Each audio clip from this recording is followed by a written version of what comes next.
Aboutissement d'un combat judiciaire de 12 ans. Marine Martin vient de faire condamner en justice Sanofi pour défaut d'information sur la dépakine, ce médicament prescrit contre l'épilepsie. Le laboratoire devra lui verser, ainsi qu'à ses deux enfants, 285 000 €. Ils souffrent tous deux de malformations au visage et de troubles cognitifs ou de l'attention. Sanofi, dit le tribunal judiciaire de Paris, n'a pas prévenu les patients des risques liés à la prise de ce produit par les femmes enceintes. Ce fut donc le cas de Marine Martin qui a la première compris qu'il pouvait y avoir un lien entre les malformations de ses enfants et la dépakine, qui a fondé une association et qui a obtenu la mise en place d'un fonds d'indemnisation pour les victimes, d'où son immense satisfaction aujourd'hui. C'est une très grande victoire auquel honnêtement je ne croyais plus, puisque après 12 ans de procédure, l'affaire était toujours pas jugée.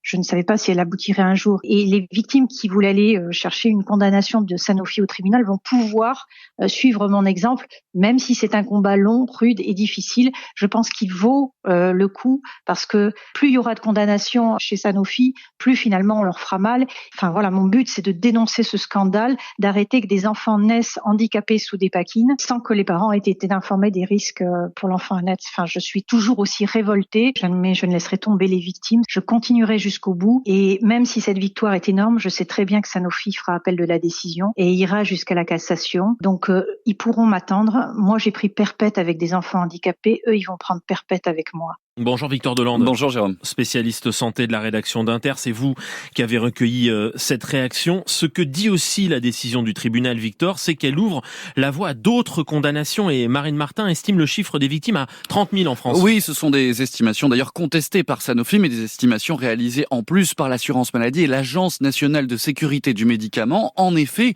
le valproate de sodium, qui est le principe actif de la dépakine, serait responsable de malformations chez près de 4 000 enfants et de troubles neurodéveloppementaux chez 30 000 autres. Ce qu'il faut comprendre, c'est qu'avant cette décision, les laboratoires pharmaceutiques n'étaient pas responsables pour des faits antérieurs à 10 ans.